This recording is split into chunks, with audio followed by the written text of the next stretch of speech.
welcome to the Movers podcast. My name is Philip Macartney. And I'm Sinead Gillett. And before we kick into what may go down in history as our worst ever episode, or episode 1, we might talk a little bit, Phil, about why we have set up the Movers podcast. Well, hold on. Don't set us up that badly. Like, it's not going to go terrible right out of the gate. But I mean, this is really your idea, Shin. But, you know, for me, we both work in the mobility space, and we know that it's just huge. It's a huge part of everyone's lives.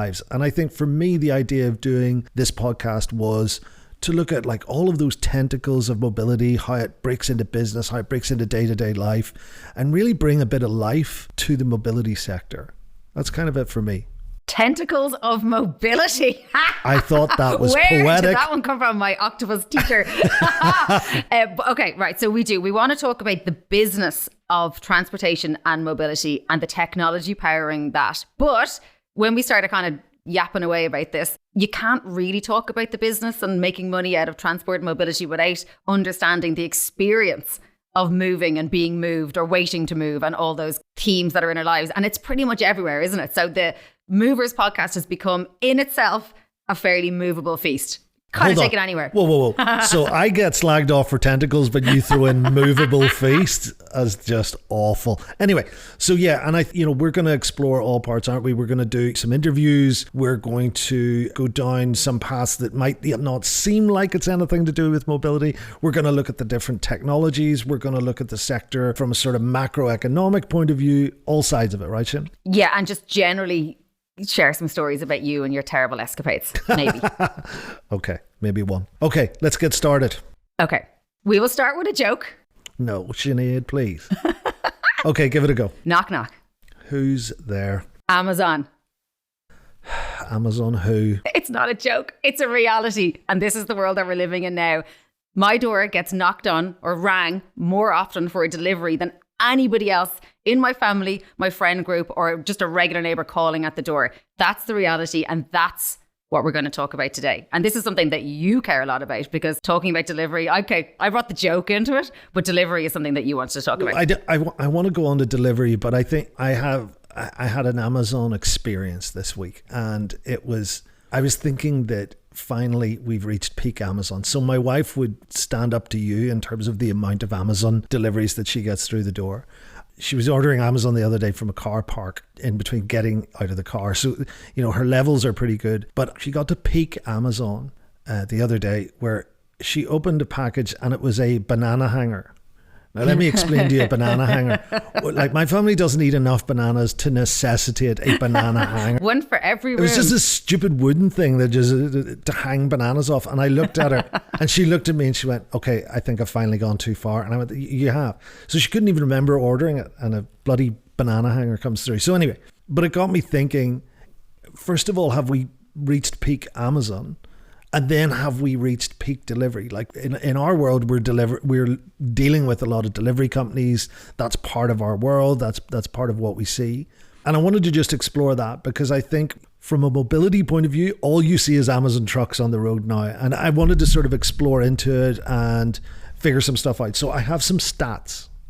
Would you like some stats? I would, but before you go into your stats, I would just like to defend myself, because you compared me to Linda and said Linda would rival you. It's not me. I'm not the person ordering Amazon items or other delivery items in my house. It's my husband, Carl, who takes up a new hobby every couple of weeks and buys every single accessory related to that. And often for me too, I get the little companion accessory as well, and stuff for the kids non-stop coming through the door. And what Carl does is, in the quest for his own convenience of deliveries coming to the house, he actually does something that increases his convenience beyond an Amazon delivery and actually inconveniences other people. He gets deliveries sent to his parents' house just to make sure someone's there to receive them if they're the ones that they don't just leave on the doorstep, which then means that I could be working at home and the door goes and it's his dad, Larry, dropping down the package that's been delivered for Carl. So it's actually like a double delivery system here, and see the ripple effect that it's having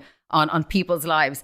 And sometimes it's convenience, and sometimes he's doing that to hide things too. Like so what? he gets caught out. So things will arrive Like through what? Larry or his mother. Like what? Come on. I'm thinking like my mind's going astray. This one now. What's isn't. Carl This getting? one isn't as recent. This one goes back a couple of years ago. But he also has a friend who works in freight and shipping and has warehouses in the UK as well as in Ireland. So he understood that this was going to be very convenient for him, and he was getting all sorts of packages shipped into the UK. You know, back then, like 5 years ago, Yeah. you had to do that whole send it to a friend and get it brought over and stuff. So there was a lot of stuff coming through that channel. A lot of skateboards. At one stage, we had over 50 skateboards in his collection. But one day, I opened the door, and there was John, his friend, standing with a huge box. So I said, I'm going to have to just see what's in this box. A Millennium Falcon Cool. that he was going to try and hide from me. That's the kind of stuff Is that gets the delivered. worst thing No, your husband it's a- can hide from you? Like, you know, come on. It's a Millennium Falcon. I'm Get sure with there's the worse program. things. I'm sure there's worse things out there. Okay, give me your Okay. stats. So I think, you know, in both our lives, we've seen peak Amazon come through the door. Did this problem with your husband did this problem with your husband start during COVID? Was that when it started? Did you first notice it during COVID? His was before COVID, but this was before the Amazon delivery got so convenient. So he was using other channels to facilitate his shopaholicism. So he at was that point. probably ahead of the curve. I think right? he was. Because yeah, he was. like during the pandemic, just take the UK.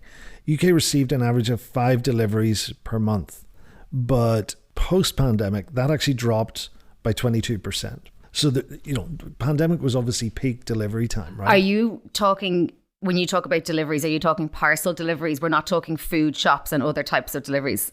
We're talking I think it was across the board because I worked in e-commerce and they were seeing deliveries during that period. I was able to see real detailed stats on it. They were seeing an average of 75 to 80% of it was clothing, it was fishing gear, the fishing. Swear to God, then it was a good sport to do during the COVID, I suppose. You know, the acceleration of Amazon in that time and stuff like that was crazy. And I think if we're talking about peak Amazon, that's when it happened. But it also allowed Amazon to really test and stretch their infrastructure.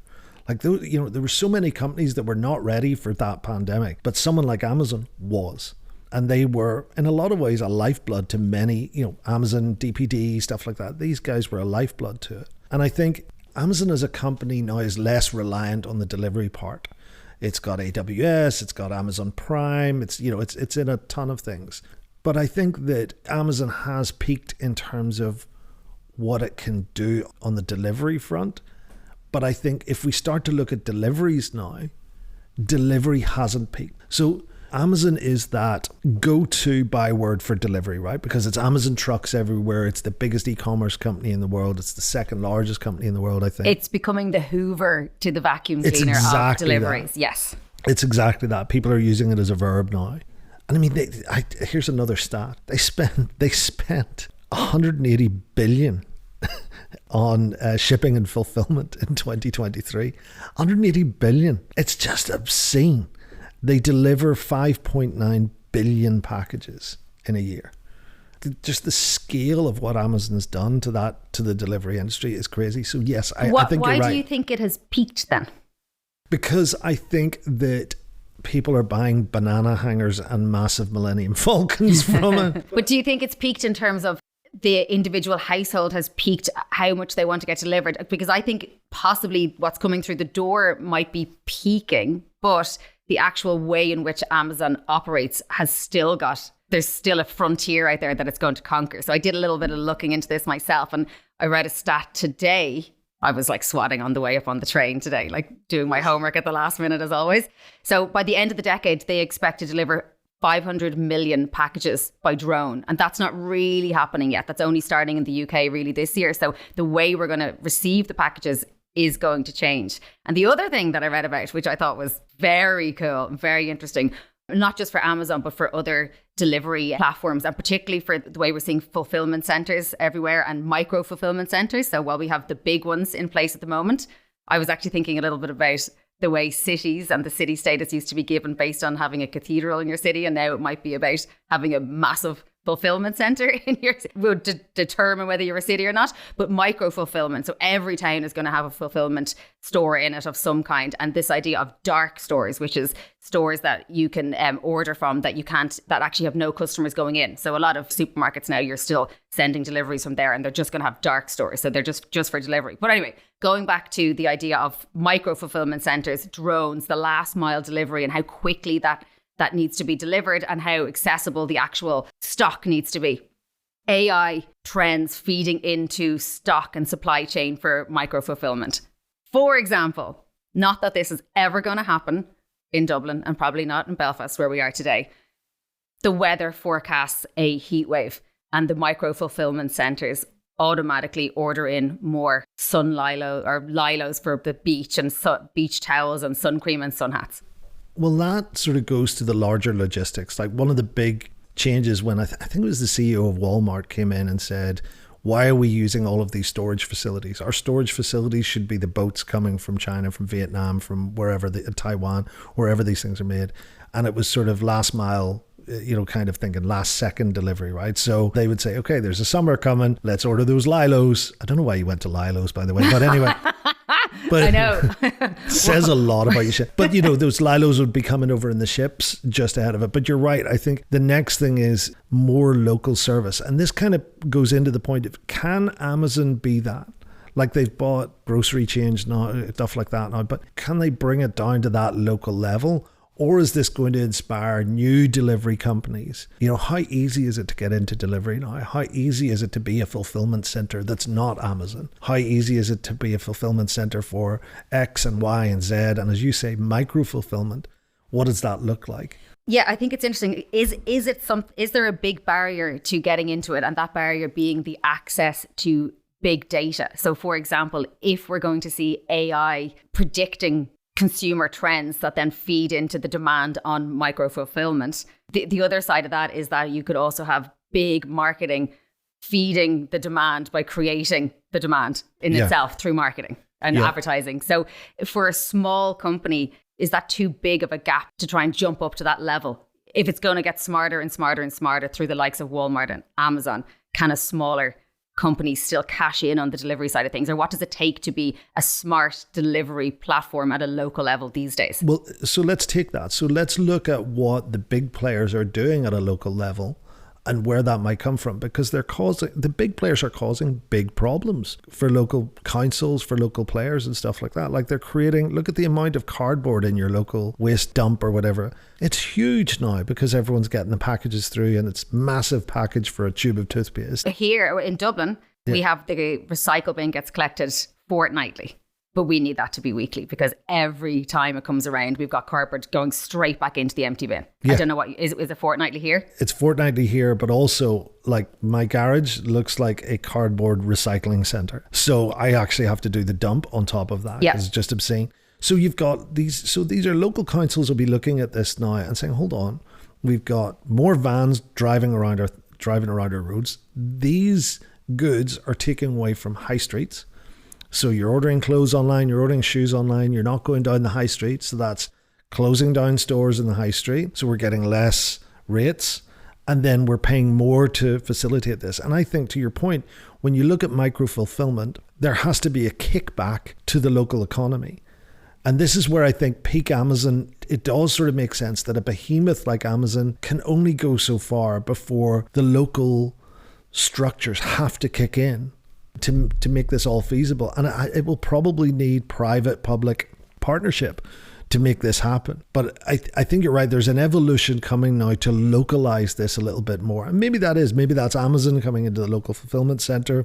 But if you were to sprinkle that with better e-commerce for local stores, shared data between Amazon and local stores and stuff to be able to help them target, help them facilitate deliveries, etc., then it's local delivery drivers, smart routed. It makes the whole thing better potentially for everyone. But I think it has to be looked at, because at the moment our big fulfillment centre in Northern Ireland is up in Belfast, and that road coming out of there at 9:30 a.m. in the morning is crazy. It is line of Amazon trucks pouring out into the rest of the province to go and deliver things. And you look at it and you go, there's something not a bit exactly unsettling right about there. that. It's a bit weird. It's a bit dystopian. So we've got the global conglomerates, pressing down on the local economy and on our houses in a kind of a certain sense there. One aspect of delivery that really is local, unless, of course, you're ordering from a franchise, but it is locally produced, is your takeaway, your food delivery. So that is one area, I guess, where a lot of households would, participate in fairly kind of regularly. But is there any local businesses that you would order off for products? For delivery? Yes. Or are you always going to the big websites? No. Always. So it's typically food. So we would order delivery from our butchers, local butchers.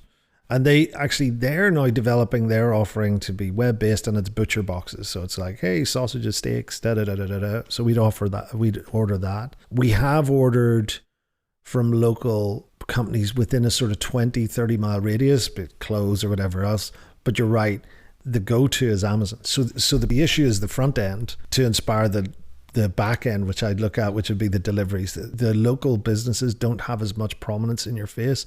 They're not on a marketplace, or you don't search for them on a marketplace. You just want the product. Or they're just not as sophisticated. So Yeah. I was for quite a while ordering an organic fruit and veg box from the local farm, which was gorgeous, and like no nicer potato or carrot had since then. And that was great. And it was working for a while. And even like they would leave it on your doorstep. So even from like a personal branding, I was delighted with it to come home and see, oh, look, all my neighbours have seen me ordering this organic fruit and veg box. They're going to think I'm brilliant. You just did it as a status symbol, didn't you? And I made the mistake of ordering the seasonal goods fruit and veg box. So therefore every week, no, I think I was getting it every 2 weeks. Every 2 weeks I was getting what was in season, which I wasn't able to really cope with. So I can cope with every 2 weeks getting carrots and onions and potatoes and tomatoes and eggs, but I couldn't cope with getting 4 cabbages or getting a load of radishes or a ton of turnips. Like one turnip a month is enough. So after a while, I stopped the subscription box and I just never got back onto it. So I just wonder, with some of the more local businesses that aren't as sophisticated,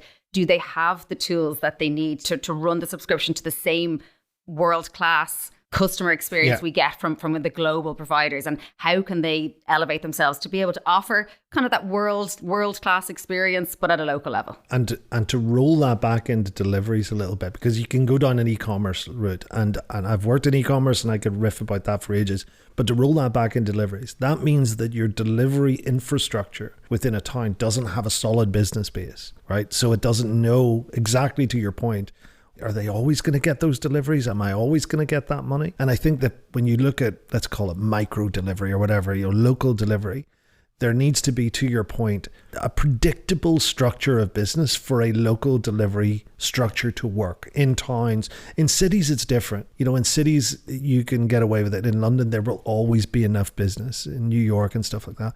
But we need to start maybe looking at deliveries. And you're right, we're already doing it with your takeaways on a Friday and Saturday night. So what else? I think there's a future in deliveries in figuring out a partnership with those e-commerce companies, or simple e-commerce like you had with your Posy vegetable cool brand. There was just constant soup. Because when you couldn't think of anything else, just throw it into the boiling pot and blitz it in there.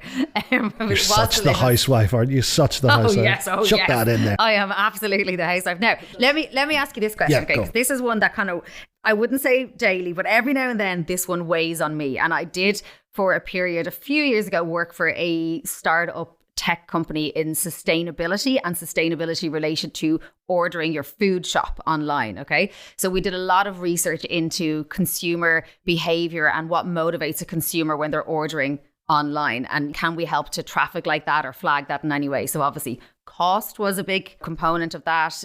Convenience was really important.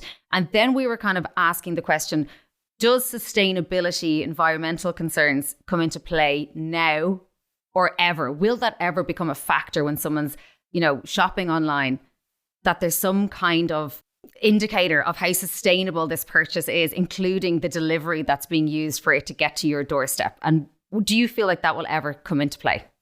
I think it's valid. I think if you had an electric delivery vehicle fleet, right? I think if you were to make a big deal out of it, so You have smart routing to understand how much charge it's going to take to do the 50 deliveries that day or however it is. I think if you were to a certain customer set say, that is part of our infrastructure. So we're delivering this. We've got a big bloody windmill at our place which charges all of our cars overnight on a windy evening. Our charge is here, so it's sustainable, it's green energy to do your delivery, and it's recyclable packaging and stuff like that. That whole delivery structure, if that is being sold as that, I think people would pay more for it, which would give a sustainability to people's jobs and stuff. But I think you can't do it half-assed. Like that's going to need a ridiculous amount of investment, and you have to bet everything on it. Plus, that will only work with a certain customer set. That won't work with everyone. So that's maybe the under 30s. That's maybe your Gen A or whatever the hell we're on to now, or whomever it is. Yeah, because for some, price sensitivity is going to be the highest motivation. Yeah. And as you move through and you have more disposable income, you're able to have the luxury, I suppose, of making decisions around. But it's a valid future for delivery, though, to look at, okay, how can we do this better? And I think, again, sort of leaning back to this, I think the next sort of evolution in delivery is to be using AI to figure out how can we minimize our impact on the environment by doing these deliveries? How can we optimize our routing to make sure that this is done in a way that is truly sustainable? The Movers podcast is brought to you by Moovex, the most advanced route optimization platform available today. Go to Moovex.ai. That's Moovex.ai. You use your electric vehicles in or around a 5-mile radius of every town or something like that. So again, it's micro fulfillment. So they come from the ship through the fulfillment center in the main city. They come out to a micro fulfillment center in your local town. And then from there, it's electric vehicles from then on. Small one, tiny little vehicles or whatever it is, mopeds, motorbikes, whatever it may be. So I think that's a valid future. But again, a lot of infrastructure, and you need people like Renault building great cars and stuff for bento. this. The bento. You need stuff like that, though. I think they're way ahead on that. You need to give businesses. The business can't come to an OEM like Renault and say, "Hey, we think this is a good idea." It's 5 years away. You need the OEMs and the big players to actually be ahead of the game and say, "What does it look like in the next 5 years?" So the bento, for anyone listening. If there's anyone out there listening it's not to a bento. It's not a bento box. Like, you're not getting. Describe what the bento is. I thought at the Paris Motor Show, I can't quite remember it. It's a one person. It's a one seat. So there's two. So on the same platform, they've got the Duo. So these are Renault cars. So you've got the Duo, which is one seat behind the other. It sort of has that smart car vibe, but it's 100% electric. It's light. Instead of a dashboard, you effectively put your phone into it. It hooks into your phone. And you don't even need a license to drive the Duo, actually. You can rock around the city streets in this little electric car all to your heart's content, which is slightly concerning. And then the bento is like the delivery option. So it's a one-seater, and where the second seat would be behind you, got this massive box. Oh yeah, it's like a big pouch. Yeah, it's like a backpack, and it looks like a car carrying a backpack. And what they're looking at is, here's the range, here's the electric needed to do that, and it's super smart. It is now giving these sort of delivery companies, both local and international, the behemoths and the tiny ones as well, the option of truly sustainable delivery at a local level. It's not meant for trucking down the motorway. No, I mean this is designed for last mile transportation. Yeah. And we're going to see a lot more of that coming out. But that is a very neat looking little piece of equipment. What other technologies do you think are sexy? What other technologies do you think for delivery are coming down the line to try and solve some of these problems? Maybe not coming down the line, because I've seen this in action, but just maybe coming to a town near you. So I think a lot of stuff is out there working in pilots or in cities. But one thing that I've seen, probably it could easily be 3 or 4 years ago now, which is, every year, Phil, we go to Milton Keynes, we go to an expo there around the taxi industry. And Milton Keynes is actually often used for piloting micro-mobility, mobility options. And it's very common to see these little road robot-y things with packages on them going past you as you're walking along the streets. But that really helps after 5 drinks, seeing those things coming at your feet as well, doesn't it? Yeah, so that's actually quite common. So it's not that they're coming down the line, it's just that they might become more pervasive in cities and towns around you. And like that, I mentioned drones at the beginning of this podcast, and Amazon looking to, 500 million drone deliveries by the end of the decade. But drones is definitely rising in popularity. I think the technology there, though, it's quite lightweight. So I think it's about 2 kilos is what you can carry in a drone. So it's only going to be suitable for certain things. And for me personally, I don't think I want to see like loads of coffees and ice creams and stuff flying around in the sky and making that very busy. But for other products like pharmaceuticals, blood delivery, all that stuff, I think that's really, really great. And that there's great innovation in that. I've met a couple of companies that are doing something different in delivery now. And the problems they're solving are really interesting. Because you always look at that, like, what's the problem you're solving? Like, what are you doing with this? The first one is a company called Seamless. And what they're doing is, I guess you call it delivery as a service, but what they're doing is they're taking your laundry, right? They're taking the laundry you need to get rid of. You put it in a bag, you pay, I don't know, 20, 30 quid a week, whatever it is. And they pick up the bag for you. It goes into taxi. So they're utilizing the taxi network, really smart stuff.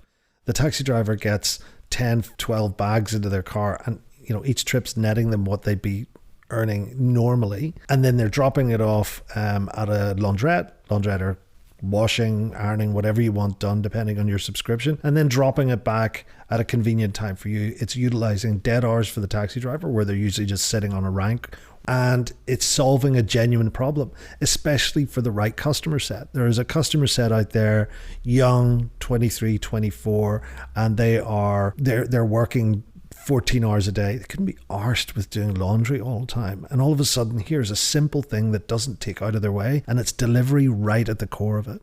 There's another company doing it for prescriptions, for chemists and stuff. And these are some of the new up and coming companies. And as I said, it's kind of delivery as a service. I know everything is as a service. It's such an but I guess but it's smart. It's pickup as a service. So it's bringing the pickup element into delivery. And we're seeing the companies that are very good at customer service offer pick up your collection. So pickup is becoming like paired right in there with the delivery side of things. So pick up from me and deliver to someone else. Rubbish taxi is a great example of that. You go onto Rubbish Taxi and say, I've got a broken bed and I have a Rubbish taxi. Rubbish taxi. Where we have that in Dublin. That's a great company. So you tell them exactly what you want and it kind of gives you an estimate, like booking a taxi, but it gives you an estimate of the rubbish that you're going to send back in it by its way, and then might weigh a bit when it comes out onto your the irony is here that most of the rubbish in my house is stuff that my wife has ordered on Amazon, so that actually brings it round nicely. So I can order a rubbish taxi to take away the crap my wife has ordered on Amazon, and the only winner here is the delivery driver. Brilliant. Peak delivery. So Sinead, that is our first podcast. We made it. We did. Without crying, without falling out. Well done you, super proud. Not bad, actually. We did manage to keep talking the entire time. And we did actually reasonably get to a point. We're too far away from each other to start hitting each other as well, which is great. So let's meet again. Let's chat soon. And what is the thing that you're supposed to do at the end of podcasts? Oh, you meant to say, please subscribe to the podcast. We need some pals for the movers. Yes. Be our pals. Yes, please be our friends. We're that needy. Okay, we will see you on the next podcast. Thank you, Shin.